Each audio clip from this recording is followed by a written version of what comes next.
So permit me to express once again my profound gratitude for this award.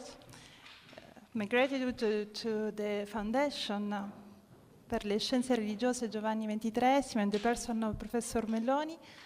I would to thank you also the European Academy of Religion and so its members. You are here, my supervisor, Professor Eberhard Bons, and of course my colleagues, my family, and you all here. So I will start to present my research with very pleasure, and so I would like to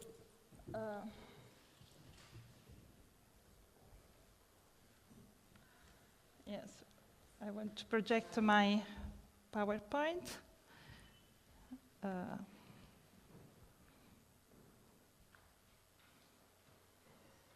Okay.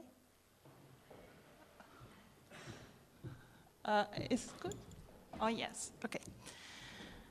So, the title of my thesis is Creation Salvation, Models of Relationship Between the God of Israel and the Nations in the book of Jonah, in Psalm 33, Masoretic Text and Septuagint, and the novel Joseph and Asenath.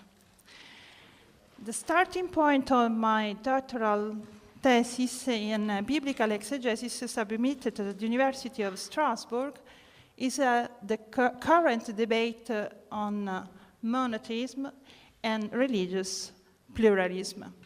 In recent decades, this debate has been strongly influenced by authors such as Jan Assmann, for whom the monotheism originating in the Old Testament is the root of the intolerance and violence of the three monotheistic religions.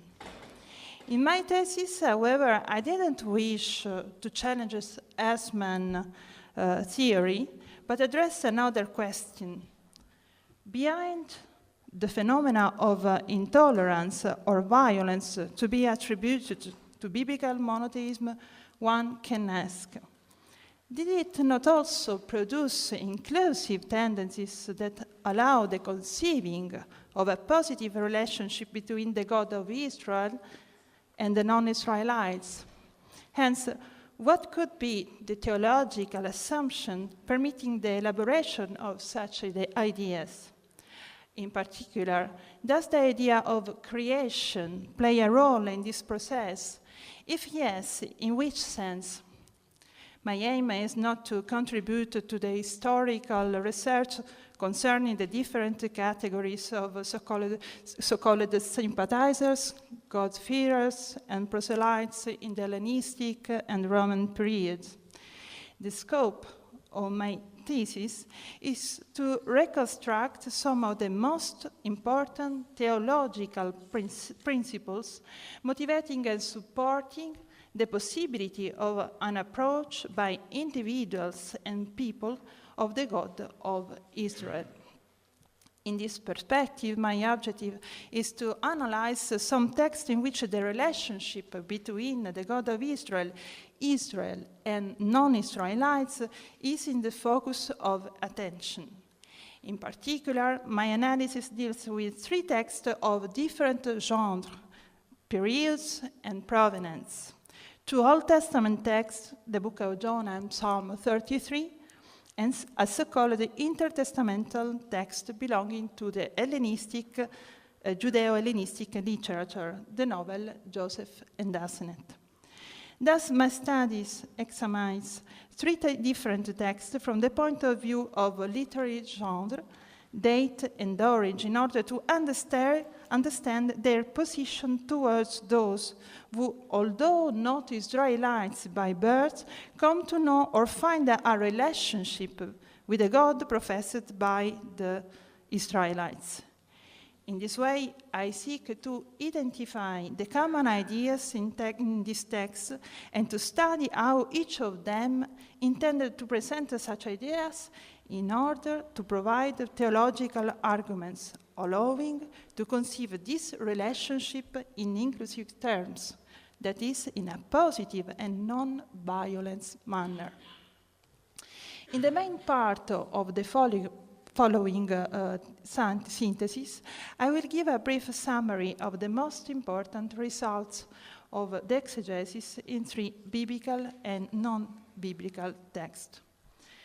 As for the book of Jonah,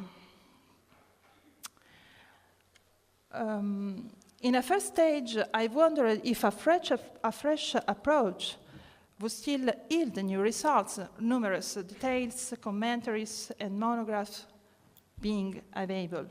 However, a closer look at the status questionis revealed that research is still influenced by approaches that don't pay sufficient attention to the fact that the Book of Jonah is a didactic narrative.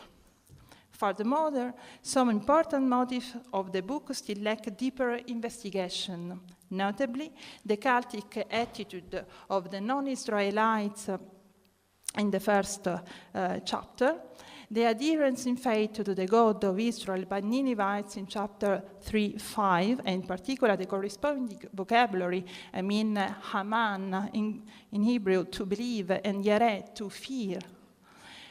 And thirdly, the fact that God, in the light of Ninevites' repentance, feel compassion towards the city and return to his decision to annihilate it.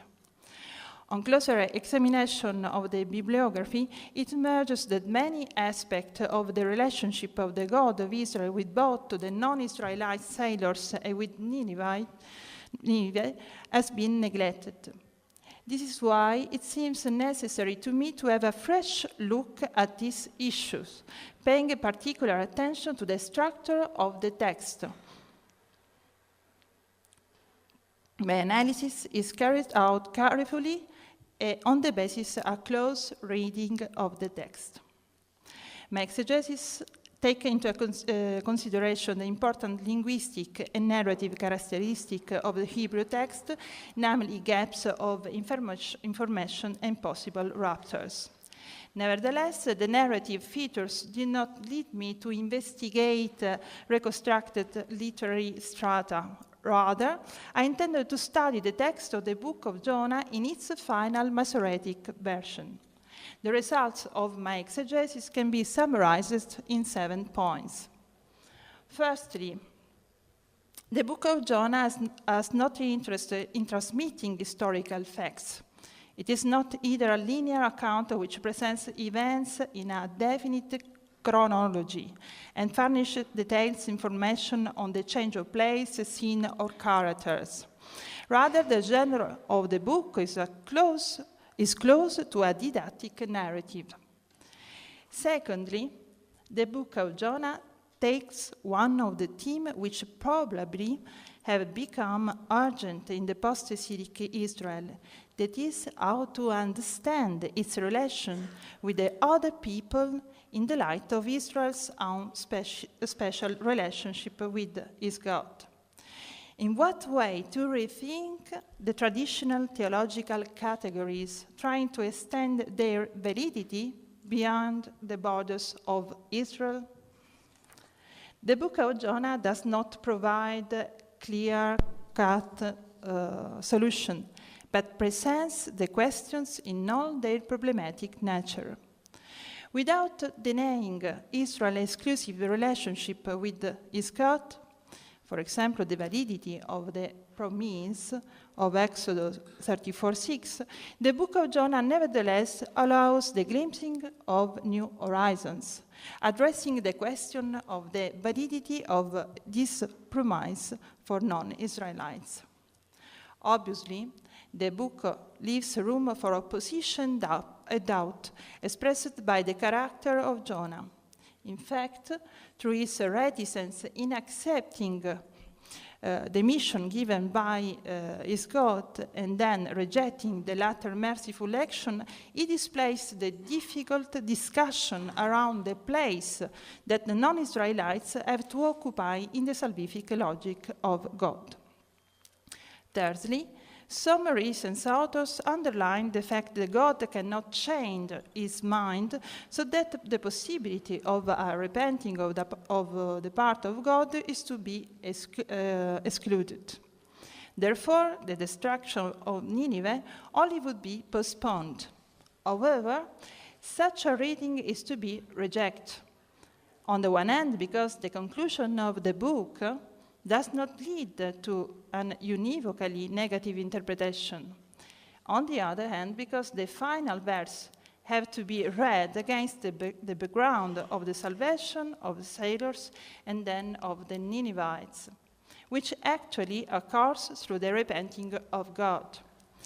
It is important to stress this aspect in order to avoid any fundamentalist reading of the text. Fourthly, although the book of Jonah seems to present isolated events in the first and the second parts, they are linked by common themes which find their ultimate meaning in chapter 4. Here, the idea of creation, lordship, and mercy of God find their point of convergence. The God of the patriarchs is a merciful God who wishes to effect his salvation by virtue of that very close and essential relation which binds him to the human king through the act of creation. Fifthly, in chapter 1, the attitudes of sailors are described as particularly correct and pious. They do not hesitate to invoke their divinities, and when every expedient has failed to save themselves and the prophet, they call to the God of Jonah with a prayer, and once the sea has calmed down, they offer him sacrifice and vows. Moreover, God himself pays heed to their prayers and grants them their salvation. Thus, although the sailors are not Israelites, their attitude is revealed in a full series of acts which allow a glimpse of their positive openness to the divine, and particularly to the God of Jonah, to whom they commit their lives. Sixthly, as a whole, the book of Jonah presents a kind of crescendo. In a first stage, the prophet's contact with the non-Israelites happens in a rather attenuated form.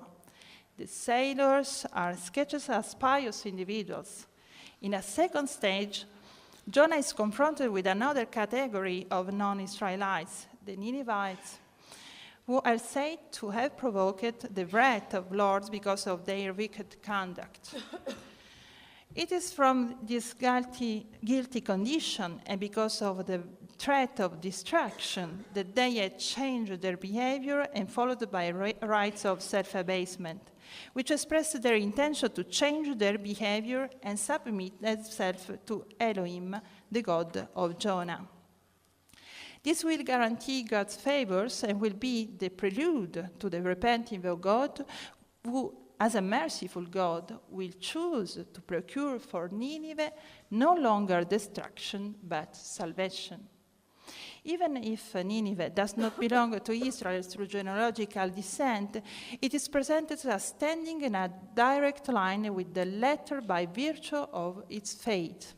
This seems to be the common terrain where Israel can ideally meet those who, independently from the covenant, cherish a common relation with Elohim. Seventhly, the book of Jonah emphasizes the importance of the theology of creation. Already in chapter 1, the God of Jonah is presented as the Lord of the creation, which he submits to his will. This aspect is highlighted especially in chapter 4, which provides the interpretive key to the entire book. An implicit connection between creation and salvation, insofar the salvific action of God is presented in a direct line with his creative action.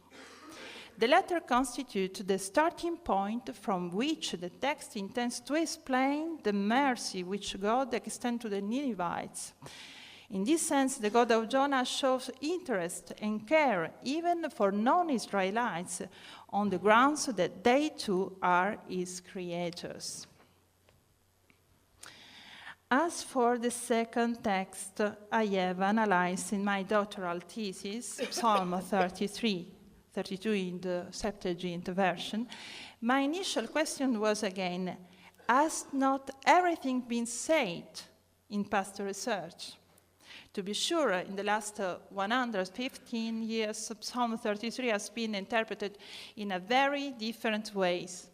However, for the majority of scholars, the text would have had Israel alone as its principal addressee. This exegesis is largely due to a prejudice according to which God's hesed, his benevolence, presupposes the category of a covenant. That is why only Israel could be the people referred to in Psalm 33. An unavoidable consequence of this prejudice had led to the absence of any question surrounding the relation between Israel, his God, and the nations, and above all, the implications concerning their salvation. In my thesis, I advocate a new reading of Psalm 33 that can be summarized in 3 points. Firstly, the universal aspect of this text is sufficient depth if its starting point is taken into consideration. The salvific message, which is addressed to all the inhabitants of the earth who recognize the Lord as the true giver and protector of life, hope, and trust in Him. In this connection, I recall 2 significant verses. Verse 5, all the earth is full of the mercy, hesed is the mercy of God. And verse 8, let all the inhabitants of the earth fear Him. Furthermore, the power of God is the sole guarantee of the salvation of lives for those of them who hope in His mercy. In this way, God is presented as the only one who, watching over all the men on the earth, can guarantee salvation and protection. It will seem, therefore, that the psalmist is arranging his images according to a gradual and a progressive zooming, which from the general to the particular describes more clearly the outline of the creation of God on the earth. On the one hand, He creates, observes, and directs everything which happens on it. On the other, He guarantees His protection, salvation from death, to those who fear Him and hope in His mercy. Secondly, one of the most significant statements of Psalm 33 is the mechanism in verse 12. Happy is the nation whose God is the Lord. Happy the people He has chosen as His heritage. This mechanism finds its natural setting in a universal scenario in which Israel and the nations together are protagonists of a new relationship of God belonging to the Lord. This would no longer be founded upon the covenant. On the contrary, Psalm 33 is presenting a new idea. God creates, watches over the inhabitants of the earth, and saves those who hope in His mercy. That is why all men can participate in the divine plan by recognizing this God as the only Lord of creation and history, and the only one in whom to hope for their very life. In this sense, Psalm 33 develops an idea of salvation that goes beyond the borders of Israel. Thus, the criterion divine, those who will benefit from the divine mercy, from those who will be cut off outside, is no longer modeled on the lines of the covenant, but on a conscious adhering in faith to this God. Thirdly, I dedicate a paragraph of the Septuagint version of Psalm 33, which strengthens the ideas of creation mercy. In this connection, an important detail is provided in verse 9. All the inhabitants of the earth, the same one called for to fear and hope in His Helios, that is His mercy, were created by Him. Thus, the Greek text reinforces the idea that God's salvation is performed for all those who Hope in him, since all the inhabitants of the earth, Israelites and non-Israelites, are the work of his creation. In other words, the Greek text greatly reinforces the idea that God's salvation is accomplished for all who hope in him, regardless of their ethnic or religious identity, because they are God's creators. The third part of my thesis deals with the Judeo-Hellenistic novel Joseph and Asenath, which is about the transformation of Asenath, daughter of an Egyptian priest, who from pagan becomes a believer in the God of the patriarch Joseph, her future husband. A commentary of the text is still missing, let alone an analysis of Asenath's prayer the young woman addresses to Joseph God after her adhesion to him. Here I would like to recall 4 points. Firstly, Asenath's transformation, that is her conversion, is expressed principally in her total abandonment of idols. This act is linked to her prayers, which is now addressed to the God of Joseph, whom she now recognizes as her only refuge, kataphyge in Greek. Idolatry is also the principal sin of which Asenath is aware because it largely separates a pagan from a Jew. Thus, it is not only a real obstacle to the marriage between Joseph and Asenath, but in this novel, idolatry means also the failure to recognize the true God. It is linked to the theme of ignorance, which Asenath overcomes, passing from ignorance to knowledge. Now she knows that idols she worshipped are only dead and dumb gods, and that her sole refuge is in the God of Israel. Thus, in Joseph and Asenath, the abandonment of idols and the recognition of God are 2 aspects of the same process in which Asenath passed from being a pagan to being a believer. Secondly, before addressing God directly, Asenath expressed the sincerity of her transformation by means of rites of self-abasement. In her subsequent soliloquy, she invokes the Theologumenon of Exodus 34:6 with reference to her own situation. This distinguishes her from Jonah, who is aware of his Theologumenon but does not seem to hold it valid as far as non-Israelites, the Ninevites, are concerned. In this regard, in the literary fiction, Asenath seems to have an idea that is, in a certain sense, more mature in regard to the relationship that the God of Israel has with all men.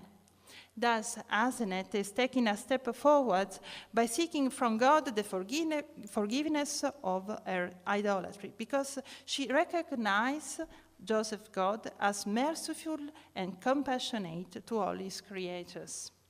Furthermore, in her prayer, Asenath explicitly recognized God as creator and giver of her own life. In this way, she addresses her supplication to the God of Joseph by combining 2 aspects.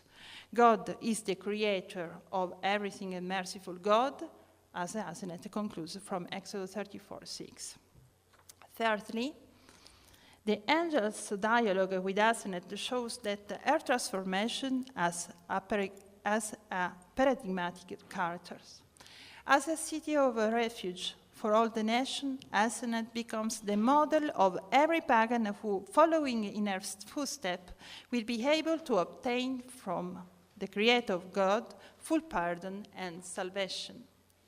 Ultimately seen, if the metanoia, the conversion, implies the passage from ignorance to knowledge, many, like Asenath and following her example, will be able to come to the knowledge of the Creator and merciful God and taking refuge in Him. Fourthly, Asena knows God and his attributes without having received a personal revelation. Moreover, in her prayer, she speaks of her conversion as a process that will prompt her to take refuge in him. In addition to cataphuge, refuge, Asenet uses various other terms attested in the language of prayer of Septuagint Psalter. This is an obvious anachronism. The wife of the patriarch Joseph could not have no such vocabulary. Thus, the novel elaborates a literary fiction which presents Asena as an Egyptian who already has all the pre-understanding which drove her close to the God of Israel. Strictly speaking, Asenet would have little in common with the presumed readers of the novel because it reflects a pre-Mosaic perspective. Asenet can neither know nor observe the Torah. Moreover, as a woman, she has not to undergo circumcision. How then can we describe all those who, as non-Israelites, wish to abandon idolatry and worship the God of Israel? Are they to be regarded as God-fearers, proselytes, or true Israelites? To this question, the novel gives no answer. It limits itself to putting into the angel mouth the mechanism declaring, "Blessed those who adhere to God in metanoia," in conversion, following the example of Asenet. General conclusions.